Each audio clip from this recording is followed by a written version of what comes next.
and our start to the Super Bowl one with the da, da, da, da, da, when we were, that was perfect. Did you watch it? It was really, really good. Welcome to the Midday Show. I'm Jeff Everett. He is Mark Messina.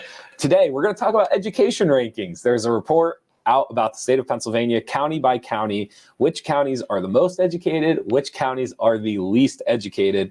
I think we're going to talk about the rankings, but even more so, like the word educated. What does it mean to be educated? What does that even look like in 2022? What defines education? So we're going to talk about that a little bit. In Olympic updates, you have a really, really good story about the Olympics and about a U.S. participant. We're also going to talk about the Supreme Court. And last but not least, there was a shark attack apparently like an hour ago out of Australia that they have. Apparently it's on film. I've only seen the blurred out version, bonkers, but we're going to talk about that briefly at the end of the show too. Before we get to everything we have on the docket for the day, Mark, how are you feeling? Better than the dude who just got attacked by a shark. Doesn't it put everything into perspective? Yes. I will say this. You are getting worse at the lead-in. Oh, no. Like, you'll be right in the middle of talking, then you're like, hey, we're welcome to the show. And I'll be like, oh, I guess we're, like, he was mid-sentence. Because we're doing it. Because, like, there's no, like, we used to have the countdown, and then it was just like, and now, you know, you kind of got your game face on. Now all of a sudden you're like, hey, did you eat lunch? Did you eat lunch? We're live. So here's the catch, and this is what I've realized. When you're flipping through your Facebook, if there's just silence, you'll just keep going. But if they're already like jumped into something, you're kind of like, oh, like we're going. And so it's just nice to kind of have us going and we're talking and then we're diving into it. Well, you're ready to roll. You got me going. I'm ready. The Super Bowl one was good though. You got to go back and watch it. I will go back. It's interesting. It is interesting the things that when you're like sitting at home and you're like, I need to go back and watch that again. Yeah. Because I think we did well. Yeah, I don't watch the times that I think we suck. Yeah, that was good. For everyone who watched, by the way, everyone who watched yesterday, we had a killer show yesterday. The metrics on it were way up, lots of viewers. So thank you guys for watching. Congratulations to Christian and Hannah. If you didn't get a chance yesterday, we had the new owners of Toasted Bagel on. They were really, really good, energetic, just a fun conversation. I know that's corny, but it really was a fun conversation to have. And what we can take from the evidence is that people don't think when you and I talk that it's fun. That we need to bring someone else in to talk to, and then it gets more fun. Are you mad at them? I'm a little bit salty. Yes, I am. Let's start off with this today. Education rankings came out. So this is according to, it's called Stacker. According to Stacker, they ranked the counties in Pennsylvania by least educated. Some of the things that they did to decide this, they talked about who had less than a high school diploma, high school graduation rates, some sort of college or associate's degree, bachelor degree, graduate or professional degree, and then the number one thing that they used, the population 25 years and over with a bachelor's degree. I think this is interesting to go through some of our local county stuff like that. And then eventually I would like to deep dive into a deeper conversation of like, what does that really, in 2022, what does it really mean to be educated? Is it a piece of paper? Is it something more than that? Has it shifted? I think it has shifted more in the last 5 years than maybe it ever has personally. I think we should have started with the shark attack story, but go ahead. With the shark attack, that's all you're going to be able to think about this. Or are you thinking people are hanging on? See, I think now they're Googling. You think so? They've left except people like me, who's like, the last thing I want to see is a dude get eaten by a shark. I promise it's coming. No, the last thing I want is to be the dude getting eaten by the shark. But beyond that, I don't want to watch it. We're going to talk about it here at the end of the show. To start off, these rankings, county by county, in our coverage area. So let's do this. The number 8 least educated county in the state of Pennsylvania, according to Stacker, was Potter County. So that is one of our coverage areas, our 12 counties that we cover. 15.4% of the population, 25 years and over, with a bachelor's degree or higher. 12% have less than a high school diploma for when you talk about citizens that are living nearby. I don't think that's like nationwide. I feel like that's not awful. Oh, this is just where I've gone with it. Like I hear Potter County, all I can think of is some school called Hogwarts up there, and that's where they're. That's Potter County. Harry Potter.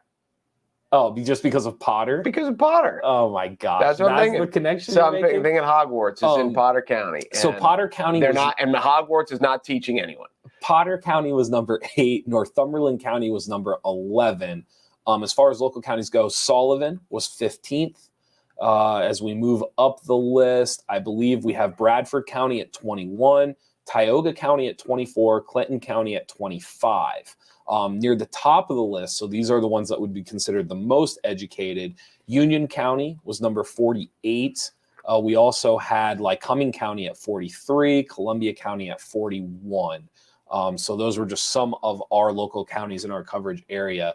The way that they calculated this, and I'm curious because we've always I know you might have just said it, Center County, where Penn State is. Center County is above 50. They only did 50 because it was the least educated counties in Pennsylvania. I believe there are 67 counties. I was going to say there's 67, 68. I believe there's 67 counties in Pennsylvania. So Center County must have been in the top 15, top 17. So Center County's one of the best. According to this, yes. Okay. But let's talk about that. When we say one of the best, I think for Stacker to put out a report in 2022, and I get what they're doing, right? They are using the definitive, to me, the definition of educated in this is, did you earn a piece of paper saying that you are educated? Right. And I think today, more than ever before, I disagree with that definition of educated. Well, it's the reason they did it is because it's the most easily measured. Sure. And they could collect data better than, but yeah, and I mean, history is littered with, Bill Gates quit college. Sure. Hypothetically, Bill Gates would not have helped. He would have come across as uneducated. He would have hurt your county's ranking in this. Yes. Well, Zuckerberg quit college. Mm-hmm. On the other, Matt Damon was at Harvard, actually. Did you know Matt Damon went to Harvard? I did not know that.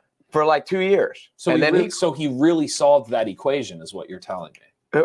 Close. Okay. But he was obviously no dummy. Okay. Now I think Ben Affleck went to a community college. They were lifelong friends, but Matt Damon was a good enough student to go to Harvard, but then he quit because a couple years into it.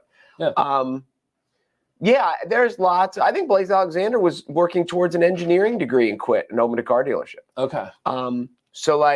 There's lots of incredibly successful people, and the way the world is going, it's going to happen more and more. I think self-education is here, and we don't even realize it yet. Yes. More so than ever before. Not that you couldn't self-educate yourself through the 60s, 70s, 80s, 90s. You certainly could, but now with the information at your fingertips and what you're able to find out, I think there's this idea though that when people have this conversation, it's about street smarts. That was always the cliche, right. When I was going through high school, and oh, they're not book smart, but they're street smart, or they're emotionally connected, or all these different ways to just try to say that somebody wasn't book smart. But I do think we've moved past that in the idea of now it's just what can you figure out? I agree.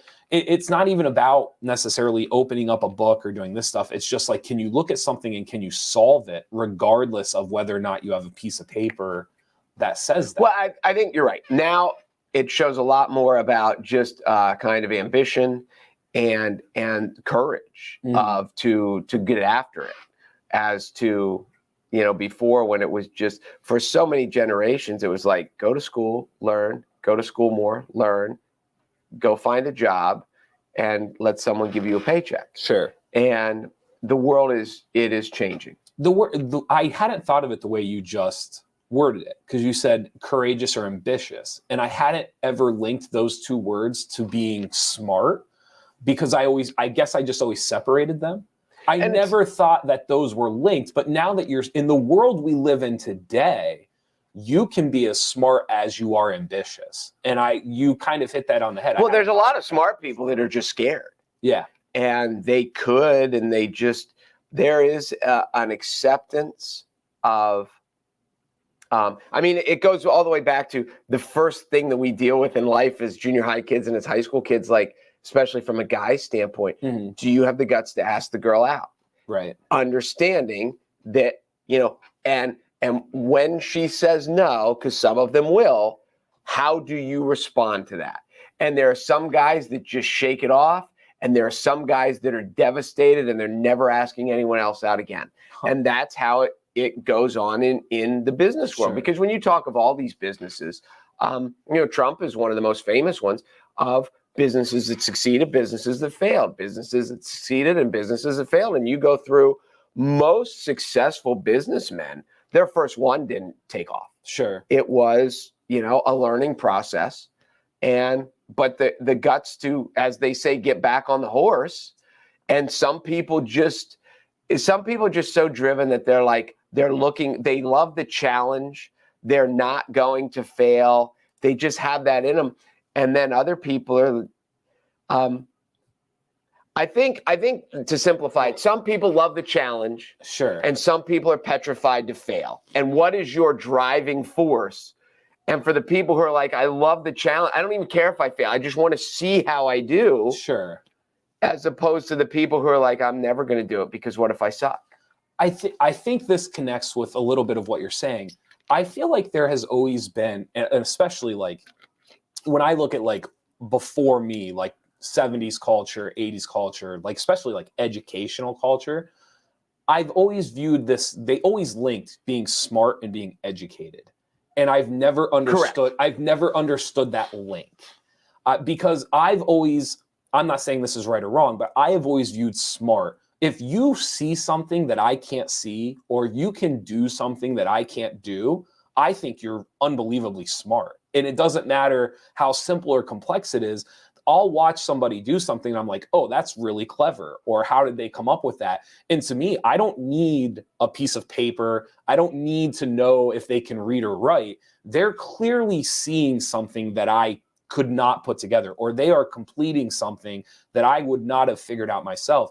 And that's how, in a weird way, I've always measured smart by, are you doing or seeing things that I wouldn't have even like comprehended or thought of myself, regardless of your education level. Well, when you think of how society's groomed, and I'm sure this has become a riveting conversation, but you think of how society's groomed, that, everyone goes to school. And unless, for those that were homeschooled, and now cyber school is becoming more, but every kid went through the school system. Yeah. So, and they're being taught by people who never left the school system. Sure. They grew up in it, and then they went to work in it. Yeah. So it has been over and over and over. These influences in your life this is where the smart people are. Mm-hmm. The smart people do well at this. And now, because as you said, there's so much more information, there's so many more influences, there's so much, and people are seeing, people doing incredibly well on TikTok. Sure. And they're doing better. They're having a better financial career doing TikTok than they would have been studying anything at school. And now it's thrown all the lifelong educators, it's thrown them a curveball, because they're like, we've always been taught, we were taught that this is the best way. We've spent our whole lives telling people this is the best way. Yeah. And now some 17-year-old girl is doing way better than our valedictorian. Yeah. So maybe our way isn't the best way. Have you ever heard, I think it's called academic nostalgia. Have you ever heard about this? No. So academic nostalgia, and they run into this a lot with history. So like archaeologists, anybody who's studying culture or bones or digging up things, they struggle with this because historians, academics in that profession, they have been so ingrained that like, this is what killed the dinosaurs, and this was when civilization started, and they're so ingrained that like, this is what we were taught, and this is what it is, and I'm smart because I know this stuff. So now when people discover new things, or they have these new hypotheses, or all these, they're discovering, well, maybe that wasn't the case, or maybe it wasn't. There's almost this wall of academia just keeping you out, even if you have the proof, because of what you're just describing, that kind of academic nostalgia of like, I feel comfortable because I know this to be true, and I have all these degrees that say I know this is true. So if you go and dig that up and it doesn't align with what I have been taught and held on to for 20, 30, 40 years, then you can't possibly be right, or you're essentially saying that I'm wrong. And that's a very real thing right now. Well, I think, as you just said, there's so much of what we've taught was an intelligence of what do you know? Yeah. But the older we get, the more we realize intelligence is really when nobody knows who can figure it out. Mm-hmm. And not only, when you're put in a situation where nobody knows what the right answer is, who are you looking to kind of extrapolate from what's there and say, this is the best way to go. Yeah. And that's where, where it's not about book smart. It's not about what you know. It's like, this is where we're at. How do we get there? I'm just always impressed by people who can do things that like I can't even. So much. I've told you before about, I had a kid at a rival school that I knew. He now does the horses and the cows, and he like takes off the shoe, and then he like kind of like nubs down the hoof. Have I ever told you about this? He's a blacksmith, or what's he called? Not a blacksmith, but he essentially. I know what you mean. He's taking off the horseshoe, and then he nubs down the hoof, and he gets it comfy, and then he puts the new shoe on, cleans it up, all this stuff.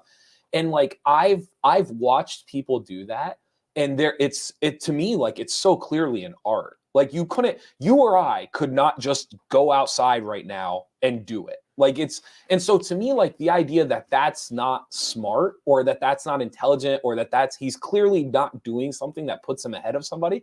I just disagree with that, because I think there's people that they don't view that as being like intelligent. And I completely disagree. No, I agree with you from the aspect of things I can't do, because when you get, the people, they talk about jack of all trades, and they can kind of, I am not. I think there are a few things in life that I'm really good at, and pretty much everything else I'm awful. Okay. And, I see things like, I had a client in real estate a couple of years ago who they did wood carvings. Yeah. Like the animals, and I was like, how do you, he's with a chainsaw, with this and with that. And I was like, how? So where's the pile of the ones you messed up? Yeah. And he's like, I never mess up that bad that I have to stop. Yeah. I said, can you do ice carvings? Yes, but ice carvings are harder because if you chip it, it's just, and so all those artistic things, like I can't draw, I can't. And the people who can see it, can't see, and they can make it happen. Oh, I can see it. I know what I'm trying to draw, but I can't do it. Okay. And then the people who just, they piss me off, actually. The people who just can kind of like sketch, and in 3 minutes they have it's shaded. It's like, it's in perspective, and you're just like, oh my God, I'm making, I'm the guy who's drawn the cow with like the bubble body and the 4 stick legs. Right. And so, anything like that, the people, if I have no idea what I'm doing and they are good at it, it is mesmerizing to me. The last thing, because we don't want to beat a dead horse, no pun intended. This idea, I don't know why memorization became such a like measuring stick. Oh, I know. For how smart or intelligent you are. And maybe that's like naive millennial me, but I don't understand why that, when I go back and I think of like my college and high school classes, right? And what it took to get a high school degree and what it took to get a bachelor's degree, 75% of it was memorization. And I look back at that now and I'm just like, how stupid. That whether or not I got these degrees were literally based off of, did I just remember stuff or not? Because it's easily measurable. That's why you think it is. What's the capital of New Mexico? Santa Fe. You either know or you don't. Right. And if you put Albuquerque, you're mad. I mean, it's just. Actually, it might be Albuquerque. No, it is Santa Fe. Okay, you're right. There, that makes sense. But it's easy. Yeah. So you can Scantron it. You remember the Scantron test? Yeah. Oh, multiple absolutely. choice. You can just. But you're right. Like life is not about that, and that's. I've often argued the biggest thing about of the public school system is just being able to deal with other people and to be able to interact. Sure. It's one of the things I loved about football so much, and I've told people this. As I played football, and now my son is playing football. You can take a basketball team, and you can basically have 5 kids who are all the same, or 10 kids who are all the same, basically same background, same whatever, and you can have a really good team. You can do the same with baseball. You can certainly do the same with like golf and wrestling. In football, you need different kinds. Sure. Your right tackle and your quarterback and your wideout and your kicker, sure, they're not only are they very different skill sets, but they probably come from very different backgrounds. Sure. And so it's football to me is like the great melting pot of, and if you can't get along in the locker room and you can't get along in the huddle, then you got problems. Sure. No, I'm with you. So again, if you want to read this report, is your county on the list of least educated in Pennsylvania? While Mark and I don't necessarily agree with the definition of educated they use, it is an interesting read if you want to see it. I believe we're going to have it on NorthcentralPa.com this week, so you can check that out. You actually did some kudos to you. You brought the stories today. I would like to sit here and act as if like I was the one who came up with this docket. You brought the stories today. I did not bring the education. Olympic updates. You had a really good story, but you kind of gave me the bullet point version. Go ahead. Well, I kind of only have the bullet points. This has come out. And I should know her name. This is how research. The black speed skater chick who just won gold. She's the first. Help you. Shawnee Davis won as a black speed skating man a couple years ago. Okay. This girl won. She's a U.S. And the neat story. Aaron Jackson. Okay. It's a lot like Idris Ali had never triple jumped before till like halfway through the season, won the state title. Okay. She was an inline skater. Okay. So she's a good skater, but she never skated on ice. Okay. Until like 4 months before whatever.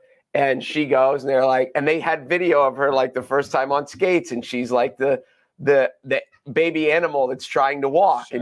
And she's laughing at herself while they're showing this. But she won the Olympic gold, but she had won, they have World Cup events, just like skiing and just like all these. Okay. They do have a circuit of a speed skating circuit, and she had won events. Okay. They go to the Olympic trials, and she was a sprinter. So the 500 is the quickest. Okay. The 500 and the 1,000 are the two sprints. And in the 500, she kind of lost an edge and stumbled. Okay. Now, she didn't fall, and when you watch, it was just kind of like a wiggle. Sure. But you can imagine if you're running the 100-meter dash and you trip, right? Like everybody just passed you. Sure. And she didn't qualify. Okay. She did not make the U.S. team. So how'd she get in? Because one of her teammates was like, well, she's the best we have. Like, she can have my spot. Huh. And and there are people like, well, if you're training the whole time for the goal, but they're like, if it's about America and about the team, and I think the girl is like, I know I can't win, and I know she can win, and for the sake of the U.S. speed skating team, and for national pride, like she can have my spot, and then she went over and won. That's a great American It's an unbelievable story. Really good. And here's the catchy part, too. It's every 4 years. So to give up your spot. The girl's probably never going back. Yeah. Yeah. To give up your spot in the Olympics is not like giving up your spot at like lunchtime wiffle ball. And you are not getting a second chance. And it's not, they train together. They're on the team. So it was a friend. It's not like one, she's a basketball player at Syracuse and this other person's a basketball player at Texas and they've met twice, like they're friends. Sure. So I hope she negotiated a trip like, here, I'll give her my spot, but I'm going. Right. But I hope she got a chance. But and the girl won. That's a really it is an unbelievable story. That's good. So we make everybody feel good story, warm up their We hearts. make everyone feel dumb first. Right. And then we warm them up, and then we lead them in, and we go to the Supreme Court. And you had I think this is fascinating. I don't think this is good or bad. I think it's fascinating. With you. So go ahead, lead us into it with kind of what you did. Well, we had talked Biden a week ago, whatever, said, because somebody's retiring, and I should know this too, which justice is retiring, but someone is. Okay. So Biden is going to. Let's go back and forth this. So you had said that Biden had said that he would like to fill the Supreme Court seat. Right. There's one coming up, and he gets to pick. And he came out and said, yes, I want a black woman. Yes. And I had said to you, I'm all for having a black woman. I don't love him saying that out loud beforehand. Right. And then you can't, and that was just, well, I don't even know if you and I disagreed. Because there's a lot of people, I agree, that would say, we should hire. He's hiring a Supreme Court. Right. We should just select the best person for the job, regardless of everything else. Yes. I think he should have just did it. I just don't think he needed. I think he was doing an injustice, but that's just an opinion. That's semantic. So then what it comes up to, and you just get back to it, is like, you still to represent America, and the Supreme Court's supposed to represent America, you can't just have one of anything. Agree. And so if they looked at it and they need more females on the bench, they need more blacks on the bench. And so he comes out and says, and we can debate whether it's good or bad. I don't think it's awful. I think when the same thing happened with Kamala, you knew he was getting a minority female. Sure. So anyway, be that as it may. So he comes out and says, we should get a black woman. So I think it was, who was the guy? Mitch McConnell. Yes. I think it was Mitch McConnell. Don't quote me on this. Who said he named the woman, and did you look her up? I can for you. Okay. Go ahead. He named a woman. She is a judge in South Carolina, and Mitch McConnell came out and said if Biden nominates her, that she's going to have Republican support. So now, you don't know if this is purely, if everyone is being sincere and it's an actual sign of America working together for McConnell to be like, well, he's a Democratic president. He's going to nominate a Democrat. And you know what?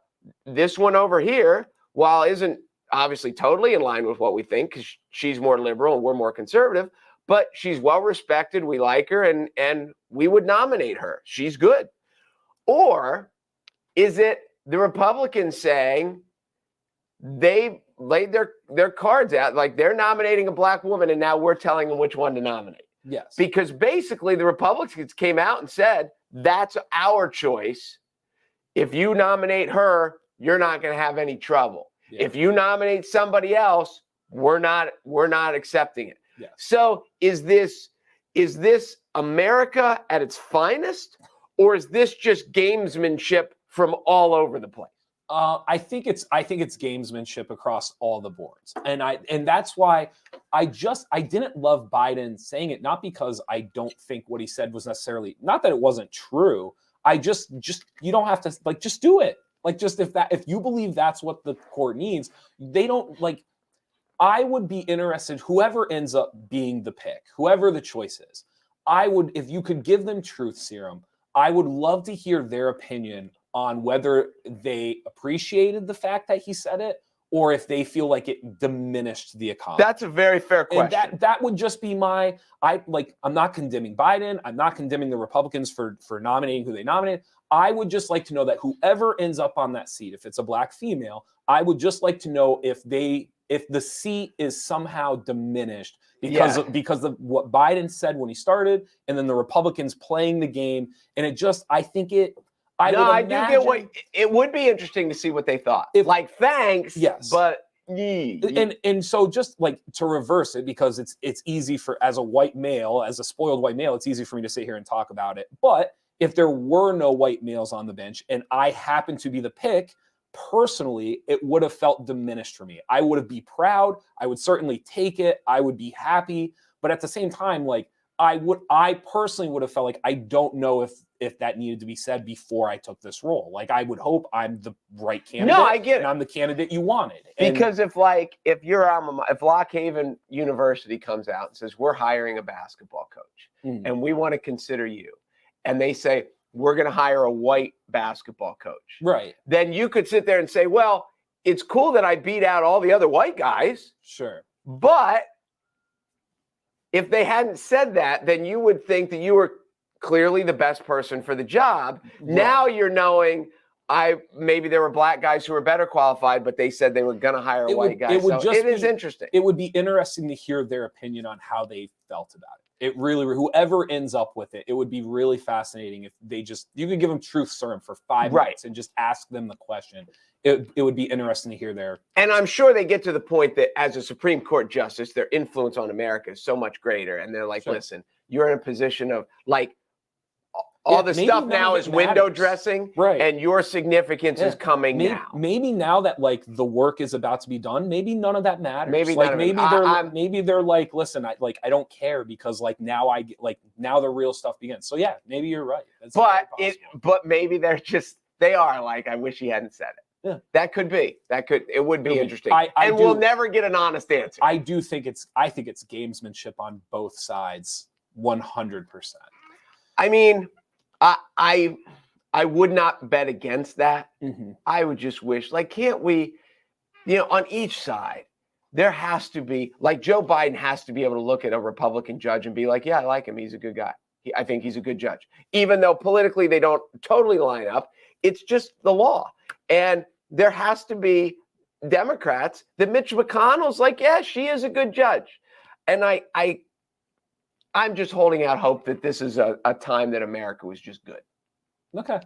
I won't say anything. I'll let you hold on to that. I know. I'll let good. You, no, I'll good. Let me have this moment. I'm going to. You can have that moment. To end the show today, a shark attack. So this was right before we went on. Let me see. Please do not show the clip. This is we are not showing the clip. When we're done with the show here in 5 minutes, go look it up. TMZ first reported it. There is a video. It's blurred out, but I'm sure there's a version of the video that's not blurred out. A beach in Sydney was temporarily closed after some folks witnessed a gruesome killing, a 15-foot shark devouring a swimmer. And this was just hours ago, right? This was just recently, yes. The shark was still lurking around, and the guy recorded yelling, "Someone just got eaten by a shark. Oh no, oh no."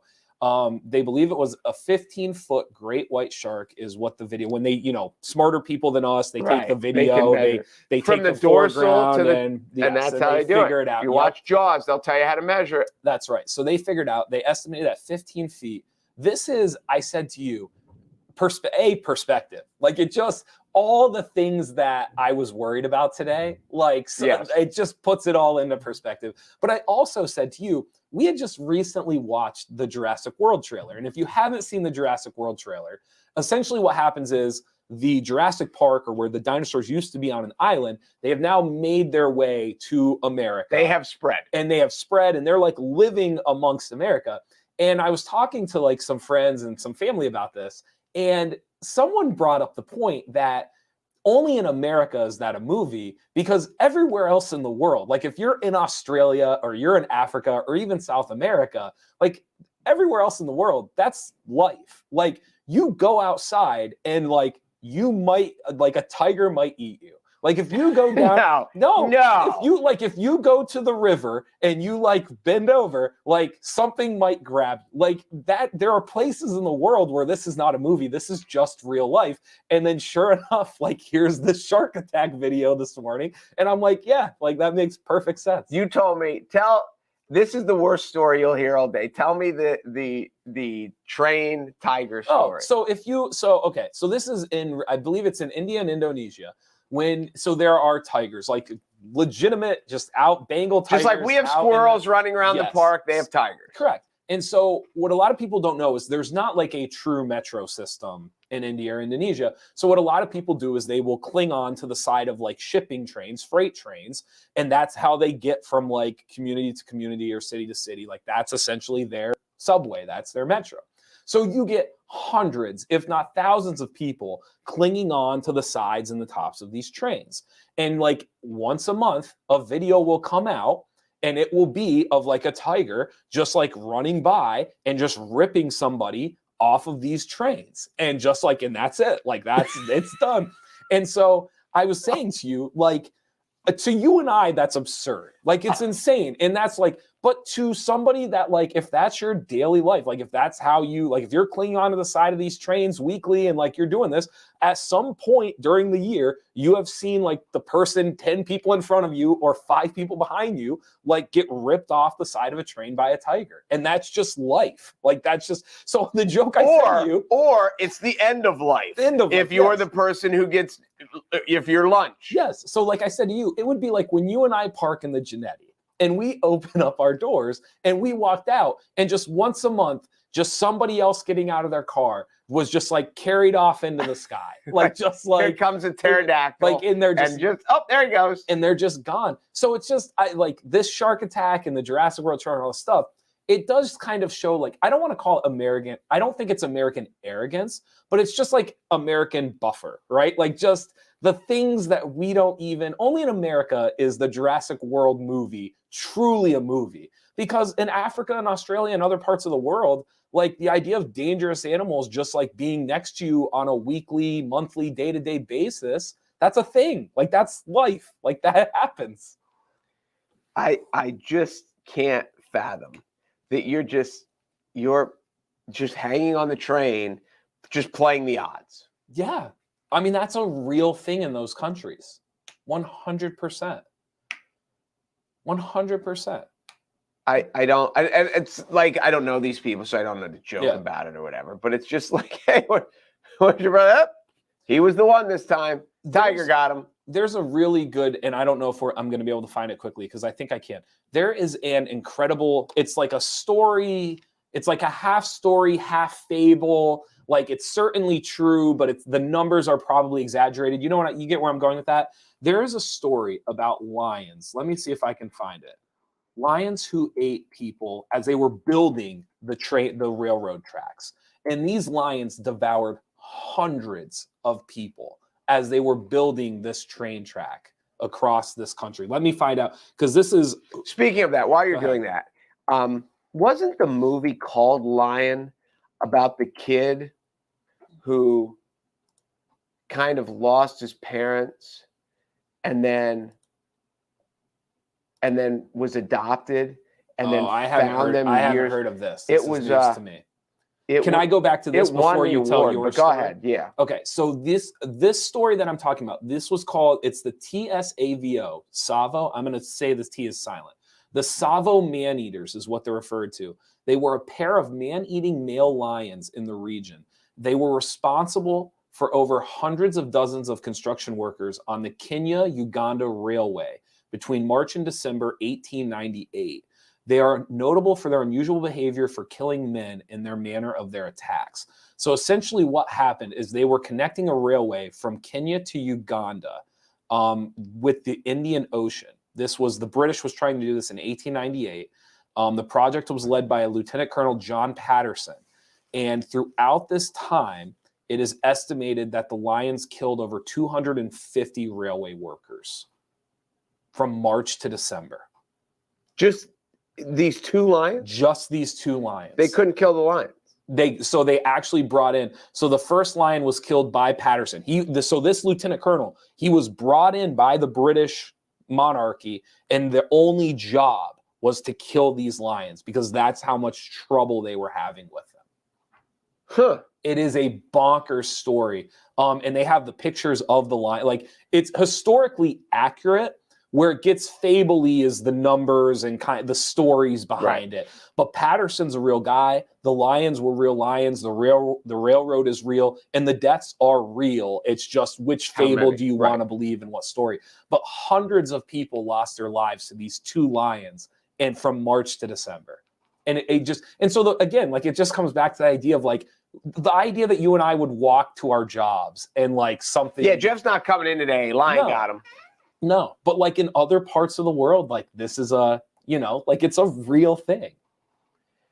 It's kind of crazy. And people ask me why I don't like to travel.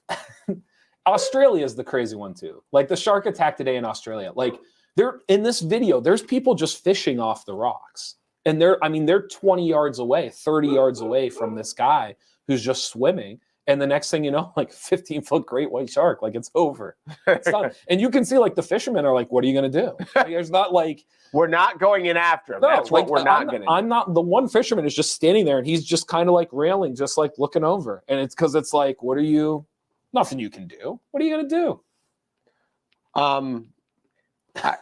Whatever it was, I wouldn't be calm. I will say that. And I like to think of myself as a calm guy in time of crisis. I would not be calm. You don't think you would have done well? No. But see, I think I'm not saying every day they're seeing a shark attack or they see shark attacks all the time.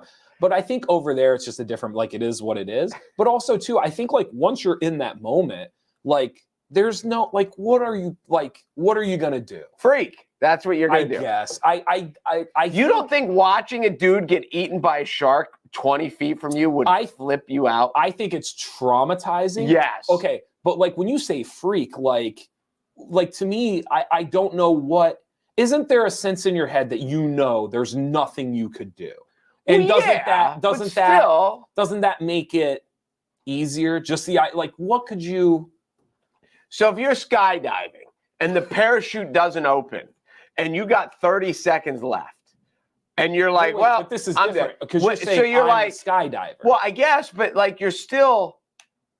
That's different. Like you would freak. freak. If I was watching a skydiver, You'd be like, oh, tough break. What I'm saying is like, I would be traumatized, but the idea of like, what do I do? Like, what do you mean? What do you do? No, like, I don't know. What do I do? First, what I would do is not watch because I could not do that. I don't disagree with that.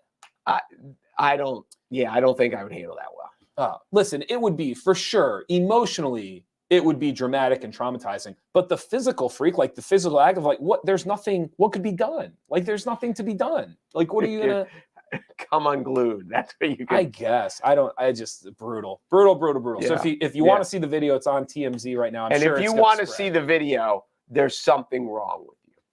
You think so?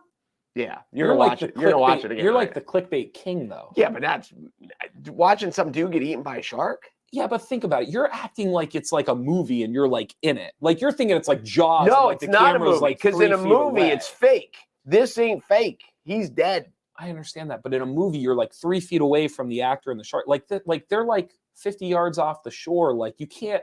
Like you can see, but you can't see. Like don't get me wrong. It's not great, but like you can't really disturbing. See it. If you want to watch someone get eaten by a shark, it's disturbing. You know what? This is, and then we'll end this because I don't want like. Do you remember this past year the snow shoveling shooting? Mm-hmm. That was I've seen a lot, like obviously with the internet and everything else and clickbait and all this stuff. Obviously, everyone has seen disturbing videos. They've seen some stuff. A lot of stuff I like kind of desensitized to. I don't really get like sick to my stomach or like anything like that. That shooting in Pennsylvania with the snow shovelers and the guy coming outside, I was like sick to my stomach. Like, and you know why?